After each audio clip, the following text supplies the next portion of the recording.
Oui, bah, c'est une chose qui me tenait beaucoup à cœur parce que la vision que nous renvoient les médias du travail aujourd'hui, du monde du travail, quelle est la vision qu'on nous renvoie?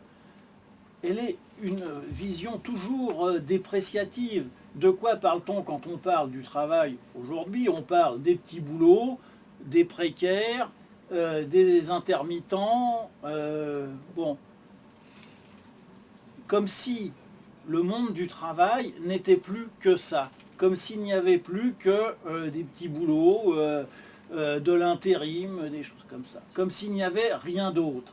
Et donc, ça suppose bien entendu que les personnes qui font ce type de travail sont aussi misérables que le travail qu'ils font, qu'ils n'ont rien d'autre. Euh,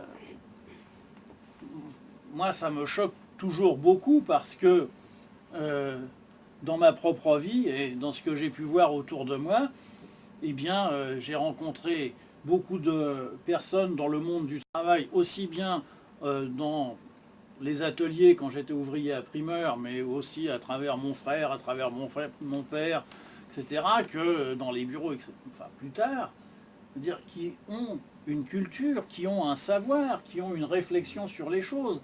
Et je voulais là montrer dans cet atelier de recherche mécanique, eh bien que si ces hommes font de la recherche mécanique, c'est de la mécanique, mais ils sont aussi des hommes cultivés qui s'intéressent à la littérature, qui s'intéressent à l'économie, qui s'intéressent à la politique, qui parlent plusieurs langues. Gary, fils d'Américain, parle anglais et lui est un passionné de Shakespeare et il lit Shakespeare comme d'autres liraient la Bible, c'est-à-dire que c'est la référence constante vers laquelle il se tourne.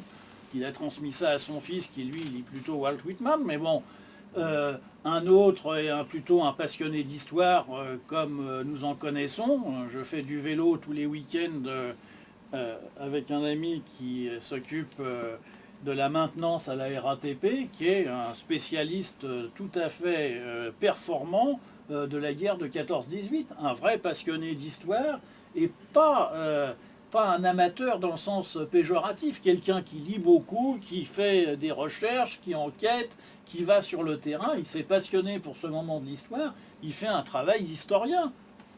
Il s'occupe de la maintenance à la RATP.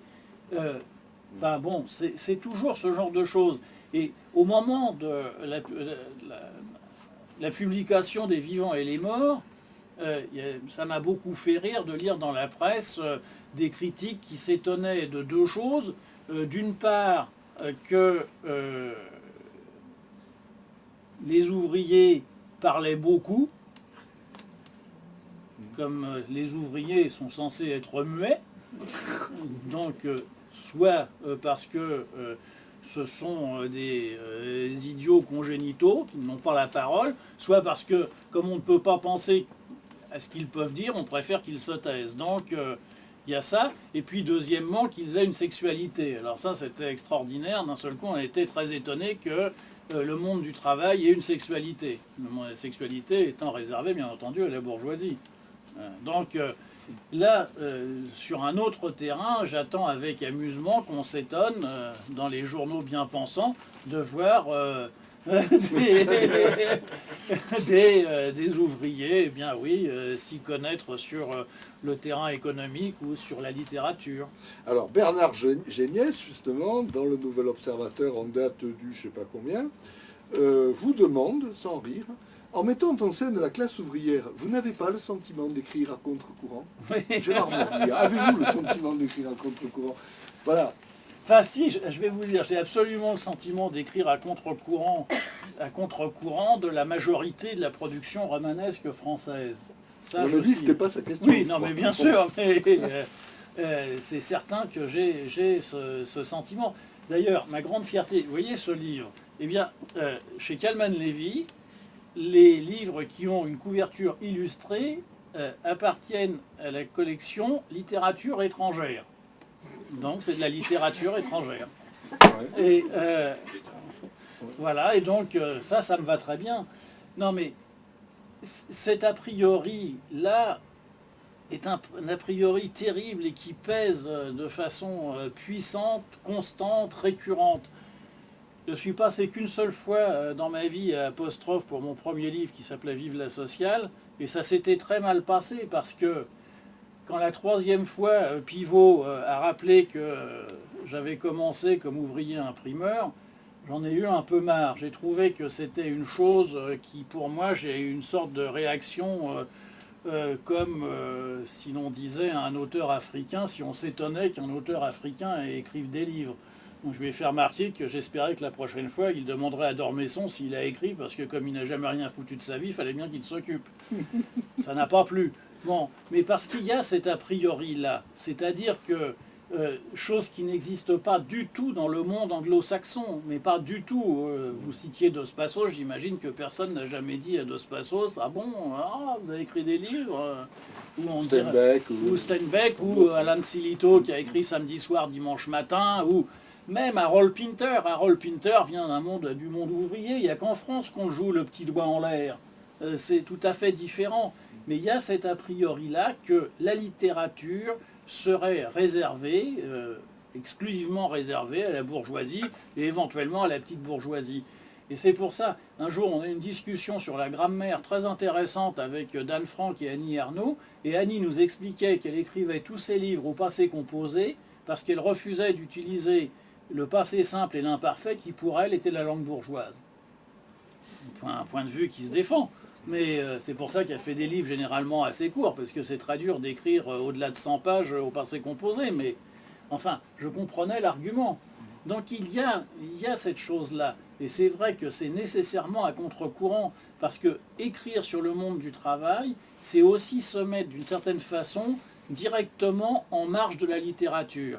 D'ailleurs, il n'y a qu'à voir par rapport à Notre part des ténèbres, si j'en prends les réactions dans les médias, où les choses sont plutôt élogieuses, voire très élogieuses, il n'est jamais question de comment ce livre est écrit, ce qu'il signifie, quels sont les caractères qui sont en jeu, etc. Comme si c'était soudain une sorte au mieux de témoignage, de reportage sur un événement qui aurait été un événement réel. Mais bien entendu, c'est une façon de tenir ça à distance, de se dire il ne faut pas y réfléchir, il ne faut pas y voir quelque chose, il ne faut pas penser ou soupçonner la moindre culture derrière ça, puisque ça parle du monde du travail. Donc le monde du travail, une fois pour toutes, est un monde sans intelligence, donc, et sans littérature, bien entendu. Donc n'en parlons pas. Et ça, je crois que c'est une chose, il faut vivre avec, il faut combattre contre ça, c'est ce que je fais quotidiennement. Mais en même temps, ça en dit beaucoup sur, je dirais, l'état d'esprit d'un certain nombre de médias. La caricature est le bouclier que l'on brandit presque toujours en France pour se protéger du réel. Toujours. Dès que quelque chose... Je me rappelle, j'ai tourné un film d'après un livre de Tony Duvert qui s'appelle L'île Atlantique, qui est un livre magnifique et terrible, qui est la description d'une petite ville, des secrets, etc. C'est un livre terrible. Il y avait une préface de Nourricier, très admirative, d'ailleurs on se demandait ce qu'elle faisait là, et qui ne pouvait pas s'empêcher de parler de caricature, parce qu'il voulait se défendre de cette chose qui est si réelle. Mais attendez, vous citiez ceux du MEDEF, mais regardez à Neuilly, Martinon, non, et l'autre, je veux dire, mais ils sont, ce ne sont pas des caricatures, le réel c'est ça, et c'est bien ça qu'il faut montrer, et montrer sans cesse. Et les personnages qui sont dans Notre part des ténèbres ne sont en rien des caricatures, que ce soit d'ailleurs ceux de Mondial Laser, que ce soit les spéculateurs du fonds américain. Ils sont des hommes et des femmes avec des certitudes, avec des lieux communs, avec parfois des idées fulgurantes, etc. Les discours que tient le patron du fonds spéculatif sont, à mon avis, tout à fait vraisemblables dans la bouche d'un de ces...